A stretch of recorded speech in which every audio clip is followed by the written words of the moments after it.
Welcome to the second month of 2025. Remember, we said that a year does not make a difference, but you and I make a difference. Normally, when the year is starting, we write down goals and objectives that we want to achieve in a year. But most of us, the goals we write down, we never achieve them. Why? Because first of all, we don't even know how to write down those goals. And some of us, we don't even know how to achieve those goals. I would like to share with you a few points from my book entitled, You Can Make It, Raising to Your Highest Potential. You can grab a copy from any branch of Aristoc near you.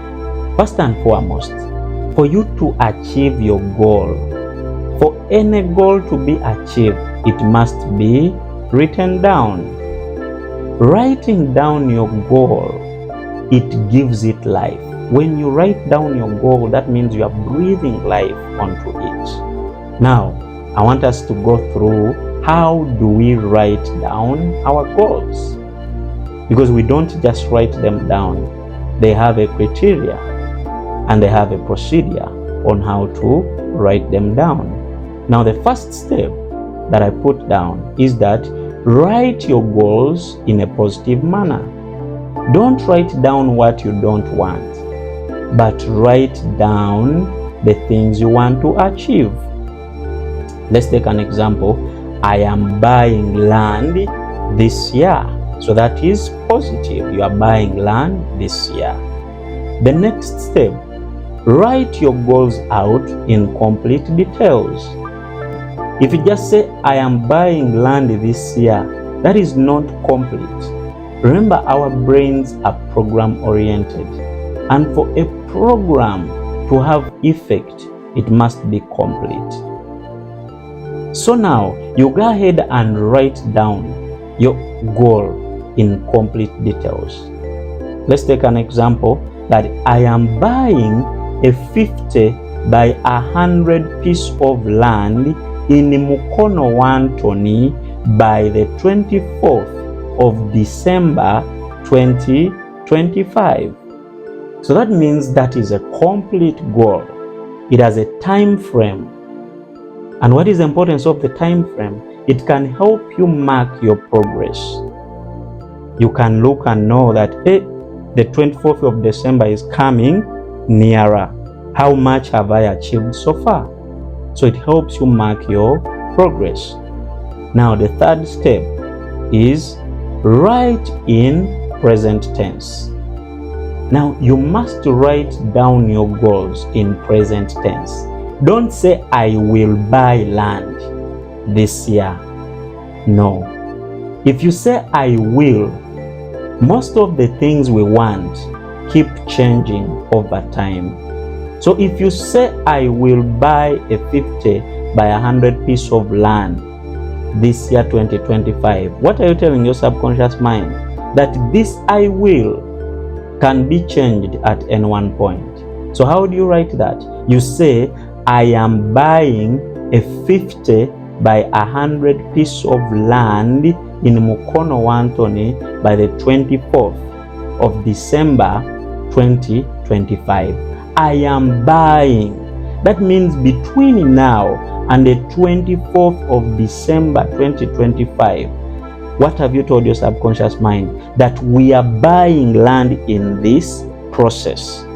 So that anytime you are going to blabber, to buy things that are useless, that are not in your goal, your subconscious mind will tell you, will pick from what you stored in, which is current, the current program you have running, that we are buying land or I am buying land. It will pick from that and will tell you, Julius, stop buying those useless things you don't want.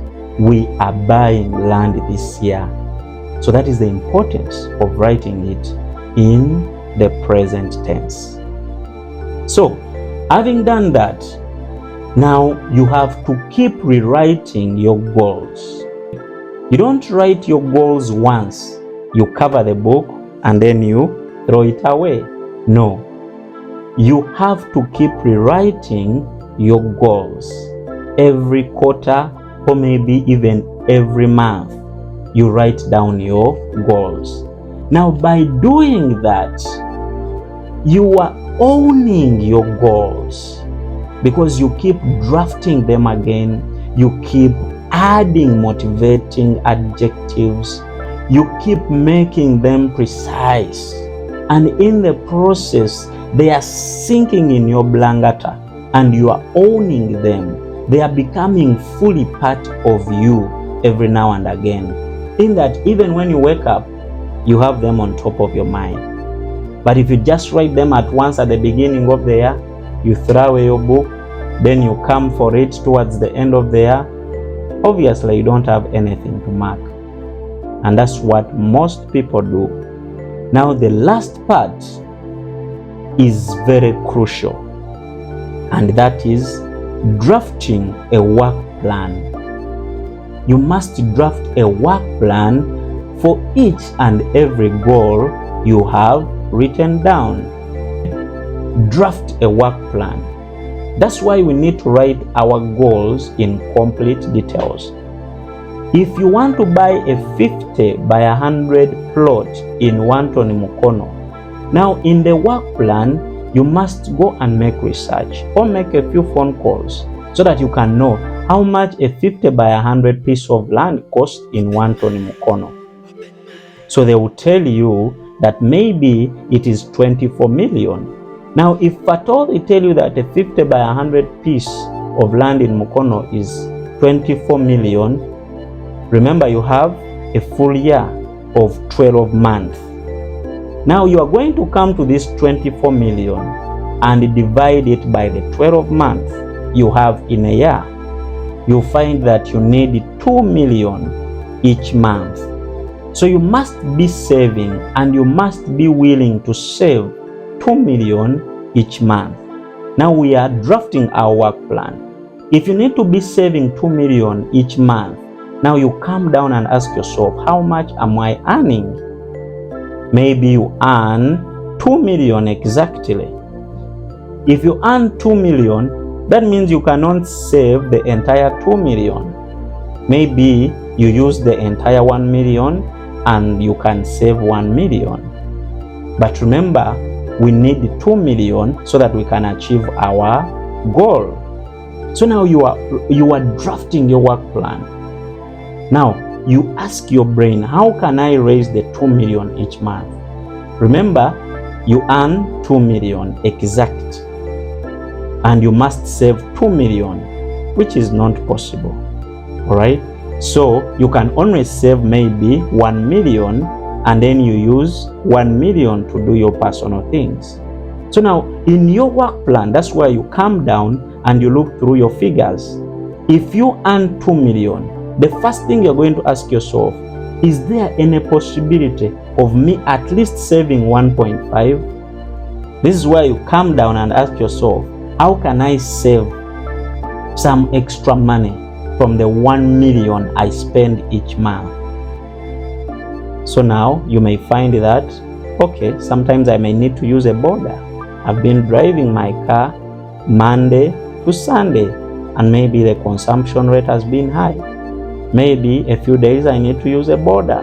Maybe a few days I need to use a taxi, so that I can save on that money and be able to put it to my goal. So if you calculate through, you may find that you are saving around 200,000. So now you come to the other 1 million you have saved already, and you add on this 200,000. So that means you have 1.2. So you can use the 800,000 in a month. But that is still not enough for your goal. You still need the 800 to bring it to the 2 million. So now, if at all you have been having one job, now you may need to think of creating some other side incomes. You have been going to work from 8 to 5. You may need to pick up something else. You could be doing from 7 p.m. at least up to 10 p.m. so that it can give you an extra income.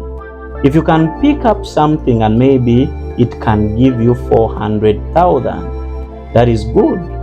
But still, we need an extra 400,000. So what are you going to do?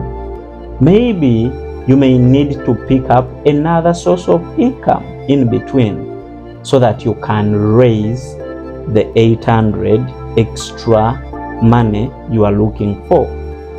And this is only possible if you sit down and draft your work plan. This is the only way we can achieve our goals, not just writing them down and then we cover the book and then we open it at the end of the year. No, we must draft a work plan. Know how you're going to raise the different sources so that you can come to the math that you have come up with. And that's how we achieve our goals. Thank you, friends.